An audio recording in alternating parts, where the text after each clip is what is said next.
அனைவருக்கும் வணக்கம். இன்றைக்கி டிசம்பர் 8 2024 ஞாயிற்றுக்கிழமை. தினமணியில் இருக்கிற முக்கியமான நியூஸஸ் என்னென்னு பார்ப்போம்.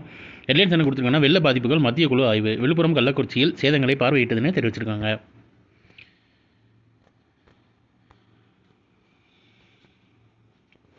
அடுத்ததாக PM கிசான் உதவித்தொகையை 12,000 உயர்த்த வேண்டும், நிர்மலா சீதாராமனிடம் விவசாயிகள் கோரிக்கைன்னு தெரிவிச்சிருக்காங்க.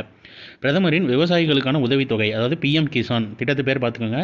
PM கிசான் விவசாயிகளுக்கான உதவித்தொகை திட்டத்தின் கீழ் வழங்கப்படும் உதவித்தொகை ரூபாய் 6,000 உயர்த்தி வழங்குவது, விவசாய கடன் மீதான வட்டி குறைப்பது உள்ளிட்ட பல்வேறு கோரிக்கைகளை மத்திய நிதியமைச்சர் நிர்மலா சீதாராமனிடம் விவசாயிகள் சங்க பிரதிநிதிகள் சனிக்கிழமை முன்வைத்தனர். 2025-26 மத்திய பட்ஜெட்டில் வேளாண் துறையில் மேற்கொள்ளப்பட வேண்டிய முதலீடுகள், நிதிசார் திட்டங்கள், சந்தை சீர்திருத்தங்கள் குறித்து நிர்மலா சீதாராமன் தலைமையில் ஆலோசனை நடைபெற்றதுன்னு தெரிவிச்சிருக்காங்க.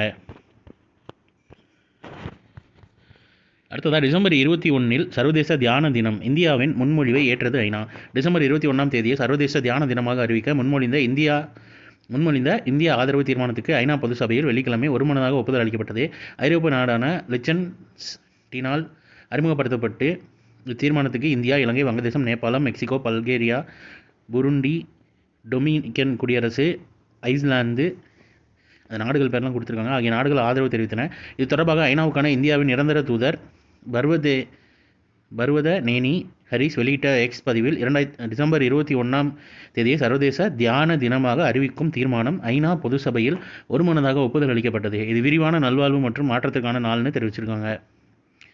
கோடை காலத்தில் சூரியன் திசை மாற்றும் நிகழ்வு நடைபெறும் ஜூன் 21 நினைவு கூறப்படும் சர்வதேச யோகா தினத்துக்கு 6 மாதங்களுக்கு பிறகு சர்வதேச தியான தினம் கொண்டாடப்பட இருக்கிறதுன்னு தெரிவிச்சிருக்காங்க. ஸோ ஜூன் 21 சர்வதேச யோகா தினம், 6 மாதங்களுக்கு பிறகு டிசம்பர் 21 தியான தினம் அப்படின்னு தெரிவிச்சிருக்காங்க. இன்றைக்கி ஞாயிற்றுக்கிழமை, அதனால் திருக்குறள் இருக்காது. ஸோ இன்றைக்கான இம்பார்ட்டன்ட் நியூஸஸ் அவ்வளோதான். இது ஒரு ஷார்ட்டர் வெர்ஷன் தான். ஒன் கரண்ட் அஃபேர் நம்ம சேனலில் இருக்குது. வேணுங்கிறவங்க யூட்டிலைஸ் பண்ணிக்கோங்க. மேலும் இன்னொரு நியூஸில் சந்திப்போம். தேங்க்யூ.